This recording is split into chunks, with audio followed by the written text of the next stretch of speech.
जय माता दी। मैं भगवती माँ भगवती काली चौकी से आप सभी का हार्दिक अभिनंदन करती हूँ। माँ भगवती काली चौकी पर सभी सारी संगत का, सभी माई के प्यारों का हार्दिक स्वागत है। ये दरबार बिल्कुल निःशुल्क सेवा करता है। यहाँ किसी भी प्रकार से धन राशि की मांग नहीं की जाती है। चाहे कोई कैसा भी काम हो, छोटे से छोटा हो, बड़े से बड़ा हो, कभी भी धन की मांग नहीं की जाएगी। ये मैं आप सभी को आश्वासन देती हूँ, क्योंकि मेरी गुरु माँ का यही हुक्म है और हम गुरु के हुक्म में ही चलते हैं। तो इसलिए आप सभी इस बात से बिल्कुल बेफिक्र रहें। यहाँ किसी भी प्रकार से धन की मांग नहीं की जाएगी। अभी आज हम बात करेंगे शिष्यत्व के बारे में। पिछली वीडियोस में हमने जिक्र किया था गुरु महिमा के बारे में। वैसे तो मैंने पहले भी बोला, पिछली वीडियो में भी बोला कि गुरु के बारे में हम कितना भी बोलें, कितना भी गुणगान करें, लेकिन गुरु महिमा कभी उनके बारे में जितना भी कहें कम रहेगा।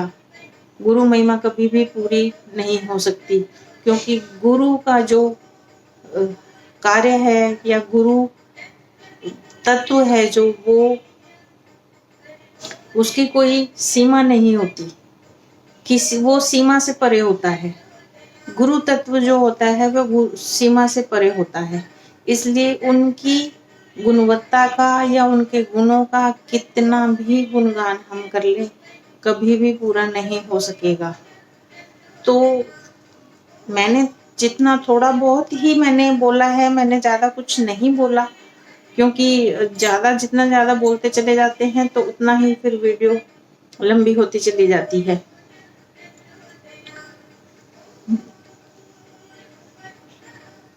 थोड़ा सा डिस्टरबेंस थी, सॉरी। तो आज हम बात करेंगे शिष्यत्व के बारे में कि शिष्य को कैसा होना चाहिए, गुरु कैसे होते हैं। ये तो हमने पहले थोड़ा सा जाना है उनके बारे में।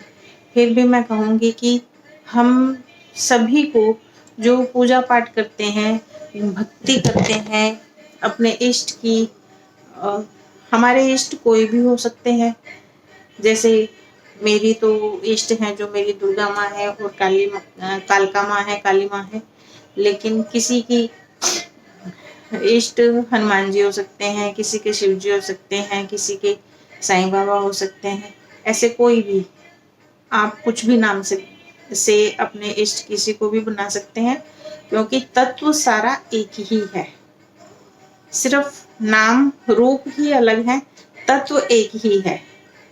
तो इसलिए हम यहाँ केवल इष्ट से ही संबोधित करेंगे, इसलिए आप लोग नाम पे ना जाएं। तो जो जितना भी हर कोई जो पूजा पाठ करता है, अपना नित्य कर्म करते हैं, जैसे घर में छोटा सा मंदिर बनाया होता है सबने, और उसमें अपने इष्ट को बैठाया होता है, उनकी प्रतिमा लगाई होती है, किसी किसी ने उनका विग्रह रूप लगाया होता है, मूर्ति लगाई होती है, बैठाई होती है, और उनका नियम से धूप बत्ती करते हैं। कुछ कोई लोग जैसे चालीसा पढ़ लेते हैं, स्तोत्र पढ़ते हैं, या किसी मंत्र का जाप करते हैं। नित्य नियम जो जितना भी करना चाहता है वो उतना करता है, और वो करते करते जब इंसान के अंदर ये भावना आ जाती है कि अब मुझे इससे नहीं अच्छा नहीं लग रहा है, अब इससे मुझे आगे बढ़ना है और आगे बढ़ना है, तो मैं वो आगे और कैसे बढ़ूं। फिर वो अपने आसपास सभी से बातचीत करते हैं। तो जैसे सभी लोग होते हैं कि अपना अपना ज्ञान एक दूसरे से शेयर करते हैं। जैसे आज मैं अपना ज्ञान आप सभी से शेयर कर रही हूँ, ऐसे सभी अपना ज्ञान शेयर करते हैं। तो किसी ने कुछ बताया तो किसी ने कुछ बताया, तो वही सब वही करते चले जाते हैं। लेकिन फिर भी जिसको इसमें आध्यात्मिक तरक्की करनी होती है, आध्यात्मिक रास्ते पे जाना होता है, तो उसको इन सब से नहीं पेट भरता है, उसको और आगे बढ़ना होता है।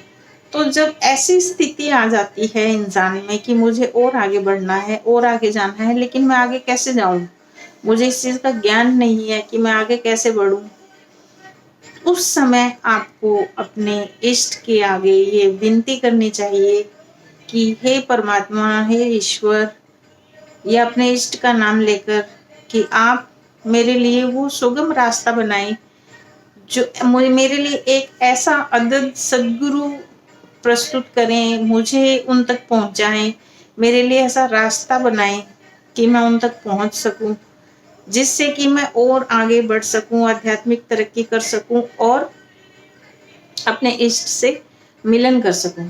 मेन पर्पस सभी का यही होता है कि अपने इष्ट से मिलन करना है, अपने इष्ट से बातचीत करनी है, ये मुख्य ध्येय होता है सभी का। तो उसके लिए अपने इष्ट से ये विनती करनी चाहिए। यकीन मानो, आप जितनी ज्यादा भाव से, जितनी ज्यादा श्रद्धा से आप अपने इष्ट को ये विनती लगाएंगे, अर्जी लगाएंगे, उतनी ही तल्लीनता से आपके इष्ट आपके समक्ष गुरु को हाजिर कर देंगे।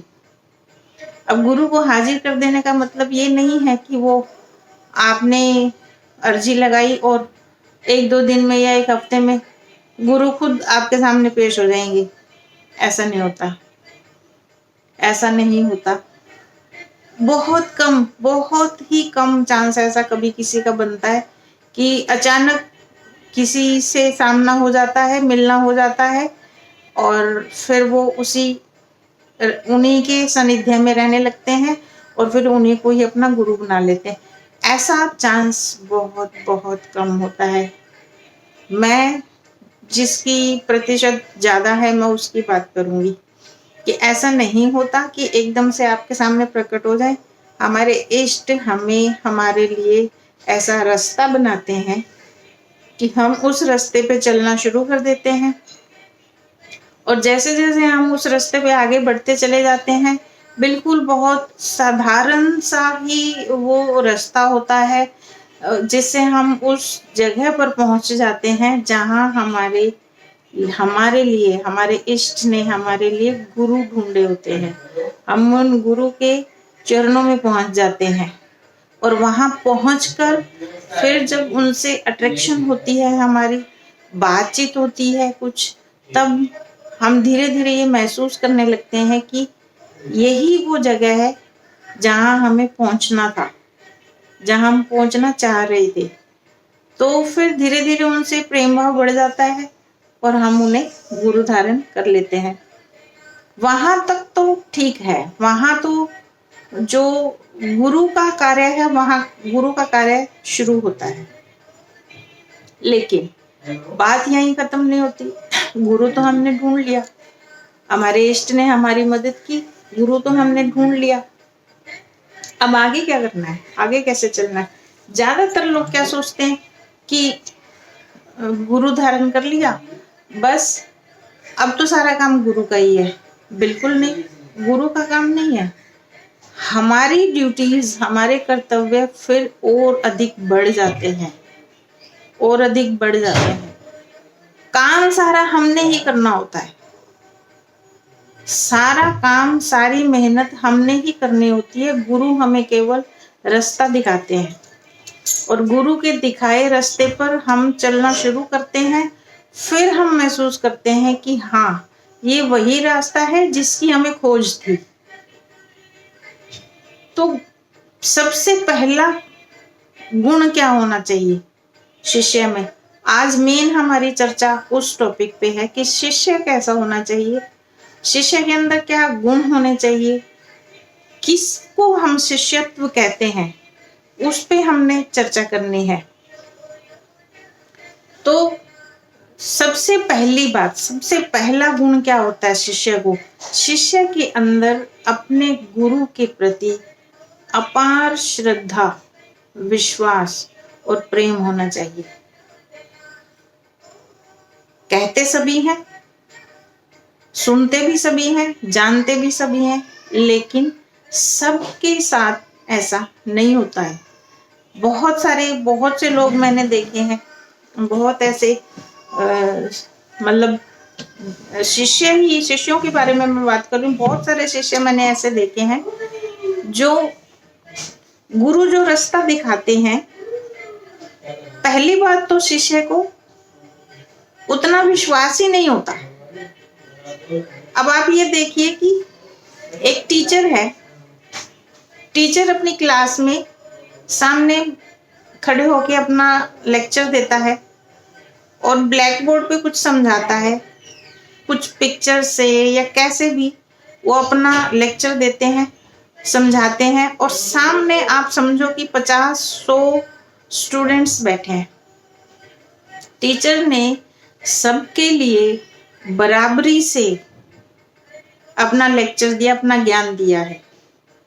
उस ज्ञान को हर एक शिष्य, हर एक स्टूडेंट किस एंगल से लेता है, कितने ध्यान से वो पढ़ते हैं, सुनते हैं और समझते हैं, उस पर डिपेंड करता है।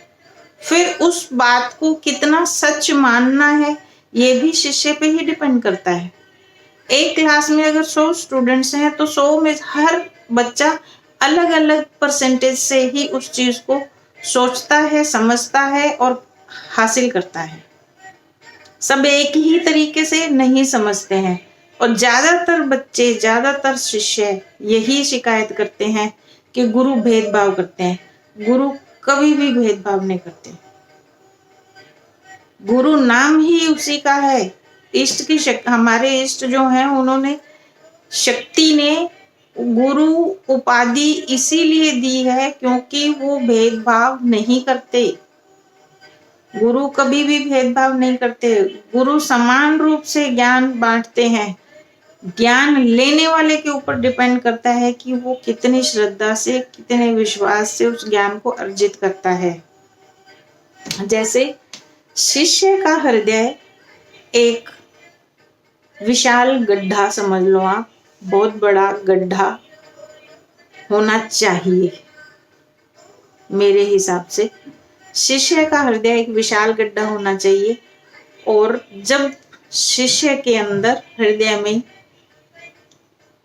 पूर्ण रूप से, जो जिसको बोलते हैं ना पूर्ण रूप, उससे भी ज्यादा विश्वास अगर अपने गुरु तत्व पे होगा, अपने गुरु पे होगा, अपार श्रद्धा होगी, प्रेम होगा अपने गुरु के लिए, तो गुरु जो ज्ञान देता है, गुरु जो हमें ज्ञान देते हैं, वो ज्ञान जो है हमारा हृदय जो विशाल गड्ढा है, वो उस गड्ढे में अपने ज्ञान को भरते हैं। भरते भरते भरते हमारा हृदय विशाल गड्ढे से झील बन जाता है।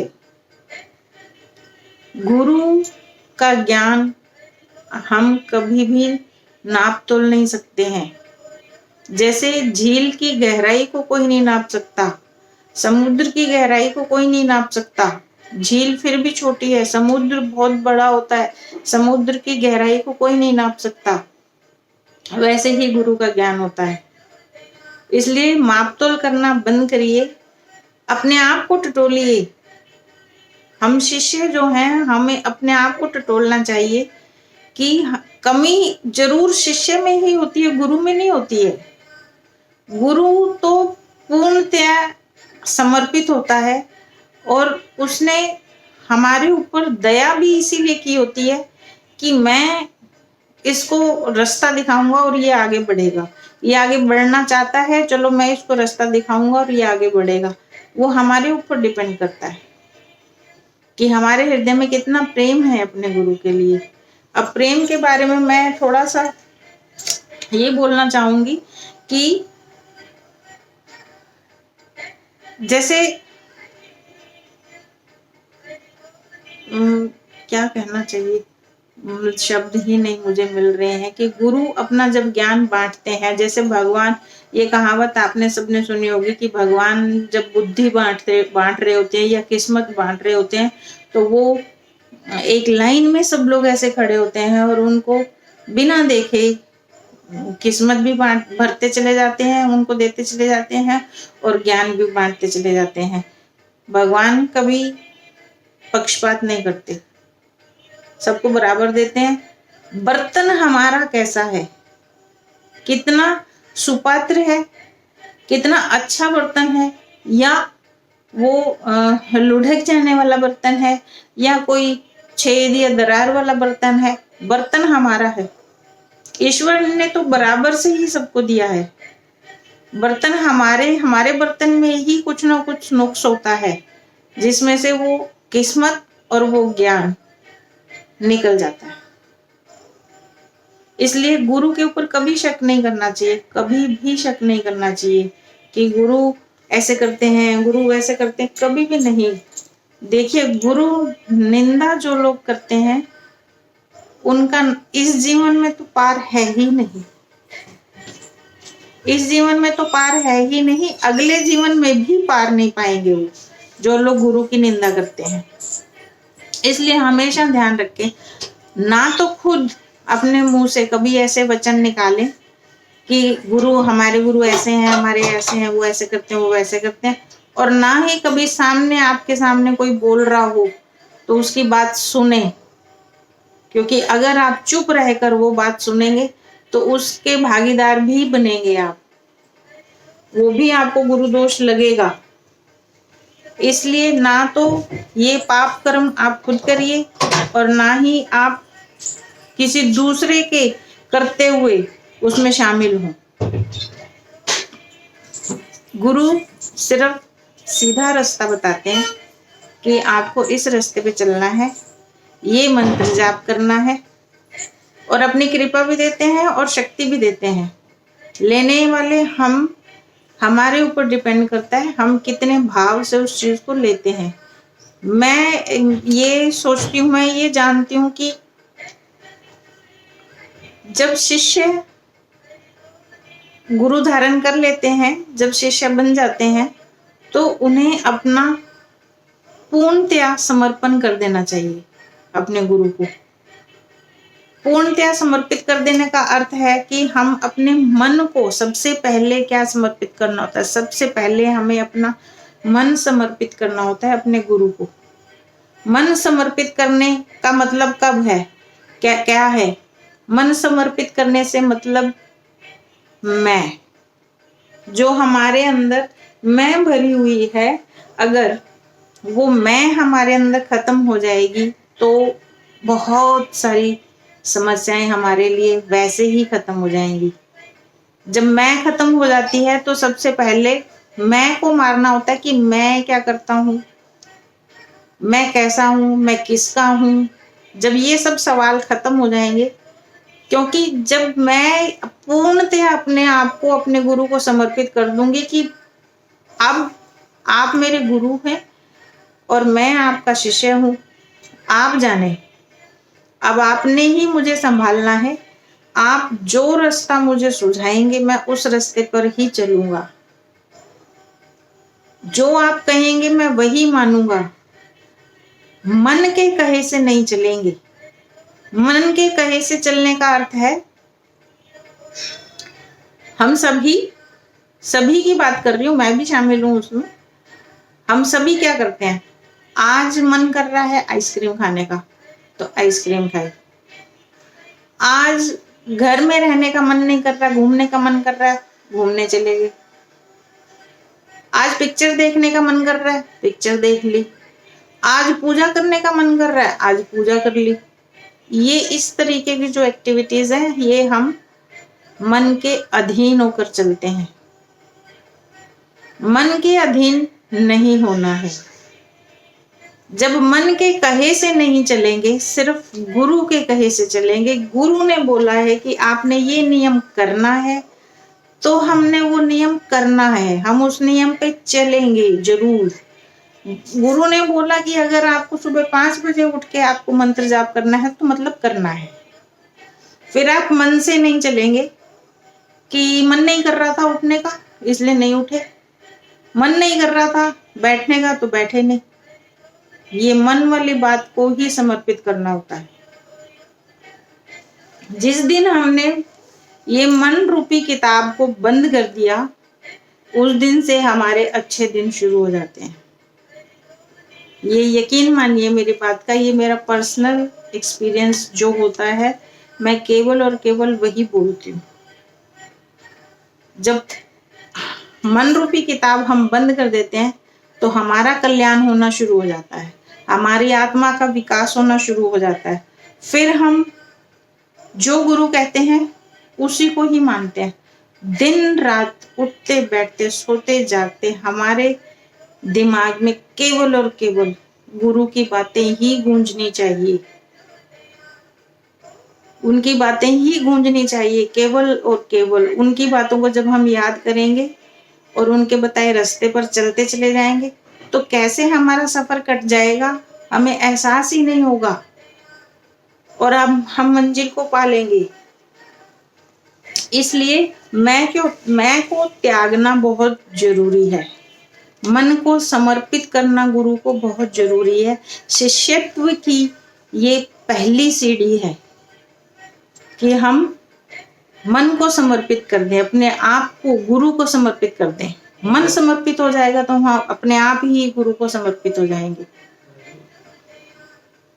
जब मैं खत्म हो जाएगी तब गुरु का दिया हुआ ज्ञान हमारे हृदय में प्रवेश करेगा, क्योंकि हमारी मैं नहीं मरती, हमारी मैं खत्म नहीं होती तो फिर गुरु का दिया हुआ ज्ञान हमारे अंदर आता ही नहीं और फिर हम कोसते हैं हमारे साथ ऐसा हो गया, हमारे साथ वैसा हो गया। ऐसा नहीं होता। सबसे पहले हमें अपने आप को ही टटोलना है, क्योंकि कमी हमारे अंदर ही होती है, गुरु की तरफ से कमी नहीं होती है। गुरु ने तो बहुत सोच समझ कर ही हमारा हाथ पकड़ा होता है और गुरु हमेशा हाथ पकड़े ही रहते हैं। हमारा विश्वास डगमगाता है तो भी वो हमें थामे रहते हैं, फिर भी वो हमें रास्ता दिखाते हैं। इसलिए सबसे पहले तो खुद को ही टटोलना होता है। जब मैं खत्म हो जाती है तो स्वतः ही मन गुरु को समर्पित हो ही जाता है। उसके बाद तो बस गुरु गुरु गुरु की ही बातें ही याद रहती हैं, उनका दिया हुआ हर प्रवचन हमें याद होता है टिप्स पे, क्योंकि जब हम उनका प्रवचन सुन रहे होते हैं तो इतनी प्रगाढ़ता से सुन रहे होते हैं, इतने अंतर मन से, अंदर की आंखों से, अंदर के कानों से सुन रहे होते हैं। तो जो अंदर के कानों से सुनी हुई चीज होती है वो कभी भी दिल दिमाग से बाहर नहीं निकलती, वही सच्चा ज्ञान होता है। इसलिए गुरु के पास, गुरु के सानिध्य में जब भी बैठें तो पूर्णतः समर्पित होकर बैठें। फिर ना सोचें कि पीछे क्या छोड़कर आए हैं हम, घर में, परिवार में, बच्चों के लिए, क्योंकि गुरु के सानिध्य में आप जाएं ही तभी उस वक्त जाएं जब आप घर गृहस्थी के सारे काम निपटा लें। जब सारे काम आप निपटा के अपनी जिम्मेदारियां सारी पूरी करके आप जाएंगे गुरु के सानिध्य में, उनके चरणों में बैठने के लिए, तो आपका मन पीछे की तरफ नहीं दौड़ेगा। आपके मन में एक बार भी ये ख्याल नहीं आएगा कि घर में बच्चे क्या कर रहे होंगे या घर में सब लोग, परिवार में सब लोग क्या कर रहे होंगे। उस तरफ दिमाग फिर नहीं जाता, क्योंकि आप अपनी ड्यूटी सारी पूरी करके आए हैं। फिर आप जब पूर्णतया समर्पित होकर उनके चरणों में बैठते हैं तो फिर वो जो ज्ञान मिलता है ना, वो हृदय के अंदर उतर जाता है हमेशा के लिए। फिर नहीं, वो हमसे बाहर नहीं निकल सकता, कोई नहीं निकल सकता, कोई भी नहीं, दुनिया की कोई ऐसी ताकत नहीं। जब समर्पण के बाद जो ज्ञान गुरु हमें दे रहे होते हैं, वो ज्ञान जो हमारे हृदय में अंदर उतरता है, दुनिया की कोई ताकत नहीं है कि उस ज्ञान को हमारे हृदय से निकाल दे। तो शिष्य को अपने आप को इतना ज्यादा मजबूती से, विश्वास से, प्रेम से और श्रद्धा भाव से गुरु को ग्रहण करिए और फिर देखिए आपके कैसे चार चांद लगते हैं। गुरु के साथ, मेरे अकॉर्डिंगली गुरु के साथ हमें जान की बाजी लगानी होती है। अब आप कहेंगे कि ये जान की बाजी क्या, गुरु जान मांगते हैं? नहीं, गुरु जान नहीं मांगते। गुरु तो जान देते हैं, गुरु तो हमें प्राण देते हैं, हमें जीने के लिए, हमें आगे बढ़ने के लिए। लेकिन गुरु के साथ जान की बाजी हमें ऐसे लगानी होती है कि जब हम ये सोच लें कि अब मैं गुरु, अपने जो भी गुरु हैं, आप सोच लें कि अब मैं गुरु जी आपके चरणों में आ गया हूँ या आ गई हूँ। अब मेरे जीवन की बागडोर, मेरे जीवन की नैया की डोर आपके ही हाथ में है। अब मैं जीऊं या मरूं, खाऊं या भूखे रहूं, ये सब आपके हाथ में है। आपने ही मेरी जीवन डोर पकड़नी है और मुझे आगे खींच के ले जाना है। मैं इस काबिल नहीं हूं, मेरे अंदर ऐसी कोई सामर्थ्य नहीं है कि मैं आपकी ली हुई परीक्षा पे खरा उतर सकूं। जिस दिन अपने अंदर ये भाव आ जाता है ना कि हे गुरु, हे इष्ट, मेरे अंदर कोई काबिलियत नहीं है, मैं बहुत कमजोर निर्जीव प्राणी हूं, तो मेरे जीवन की डोर है जो अब आपके हाथ में है, आप संभालिए। जिस दिन ये भावना आ गई हमारे अंदर, उसी दिन से ईश्वर, हमारे इष्ट और हमारे गुरु सभी हमें चारों तरफ से ऐसा सुरक्षा का कवच दे देते हैं जिसकी कभी किसी ने कल्पना भी नहीं की होती। इतना स्ट्रॉन्ग सुरक्षा कवच देते हैं कि फिर आंधी आए, तूफान आए, कुछ भी हो जीवन में, कैसी भी उथल पुथल हो, फिर शिष्य को हिलने की जरूरत नहीं होती, हिलने की सोचता भी नहीं है शिष्य। ये भी निश्चित मानिए कि जिस दिन आपने गुरु धारण कर लिए, उसके बाद आप जब तक अपने आप को समर्पित नहीं करेंगे, तब तक गुरु आपको खींचेंगे ही नहीं। जब तक आप अपने आप को समर्पित नहीं करेंगे, गुरु आपको खींचेंगे नहीं। सबसे पहला कदम है शिष्यत्व का कि हमें अपने आप को समर्पित करना है, हमारे मन को, हमारी मैं को मारना है। हमारी मैं जब मर जाएगी तो अहंकार भी मर जाएगा। हमारे अंदर जो अहंकार क्या है? अहंकार यही है, मैं ये हूं, मैं वो हूं, मैं फलाना, मैं ढिंकाना, ये सब अहंकार है हमारे अंदर। और जिस दिन मैं को मार दिया हमने, तो अहंकार स्वतः ही मर जाएगा, रहेगा ही नहीं कुछ। उस वक्त हमने बस विनती करनी है कि हे इष्ट, हे मेरे गुरु, आप मेरे जीवन की नैया की डोर संभालिए और आप मुझे आगे लेकर चलिए। मैं इस काबिल नहीं हूं, मुझे आप ही ने संभालना है। अब मैं जीऊं या मरूं, आपका हूं। आप जाने आपने मेरा क्या करना है, ये आप जानिए, ये आपके ऊपर है।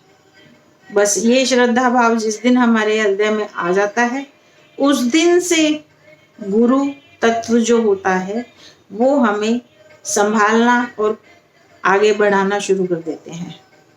तो सबसे पहला शिष्यत्व का गुण है जो समर्पण का गुण होता है। उसके बाद गुरु हमारी परीक्षा अवश्य लेते हैं। इन परीक्षाओं में 90% शिष्य हैं जो डामाडोल हो जाते हैं। क्यों डामाडोल हो जाते हैं? क्योंकि उनका पूर्णतः समर्पण नहीं होता। जब गुरु तत्व या इष्ट जब हमारी परीक्षा लेना शुरू करते हैं, वो हमारे लिए ऐसी विकट परिस्थितियां खड़ी कर देते हैं जिसमें हम फंस के रह जाते हैं। समझ में नहीं आता, मतलब वो हिसाब होता है कि सांस ना अंदर जाए ना बाहर निकले, ऐसी परिस्थिति में हम फंस जाते हैं। उस वक्त हमें क्या करना चाहिए? उस वक्त हमें अपने गुरु को याद करना चाहिए। इष्ट को भी उस समय हमें बाद में याद करना चाहिए, पहले हमें अपने गुरु को याद करना चाहिए। जब गुरु को हम याद करेंगे, सच्चे मन से, श्रद्धा से, भाव से याद करेंगे गुरु को कि हे गुरु, आप मुझे संभालिए, इस विकट परिस्थिति में से आप ही मुझे निकाल सकते हैं, आप ही निकालेंगे। मुझे पूरा विश्वास है कि आप ही मुझे निकालेंगे। आप विश्वास मानिए, चुटकी बजाते ही हमारी वो विकट परिस्थितियां सुगम परिस्थितियों में कैसे बदल जाएंगी हमें एहसास भी नहीं होगा। ऐसे गुरु तत्व जो है वो हमारी रक्षा करते हैं और हमें आध्यात्मिक तरक्की के रास्ते पर आगे लेकर चलते हैं। तो हमें विश्वास रखना है अपने गुरु पे। सबसे पहला शिष्यत्व का यही गुण है कि हमें विश्वास रखना है अपने गुरु पे, पूर्णतः अपने आप को समर्पित करना है अपने गुरु को और सारी बागडोर पूरी उन्हीं पे छोड़ देनी है। तब गुरु हमें संभालते हैं, हमारे इष्ट हमें संभालते हैं और हमें आगे लेकर चलते हैं। अगर मेरा बोलना ये सब आपको अच्छा लगा हो तो कृपया चैनल को लाइक करें, सब्सक्राइब करें और शेयर अवश्य करें अपने फ्रेंड सर्कल में और बेल आइकन को जरूर दबाएं जिससे कि जल्दी से जल्दी आप तक ये वीडियो का नोटिफिकेशन आए और आप ये सब सुन सके। आप सबका साथ देने के लिए बहुत बहुत धन्यवाद। जय माता दी।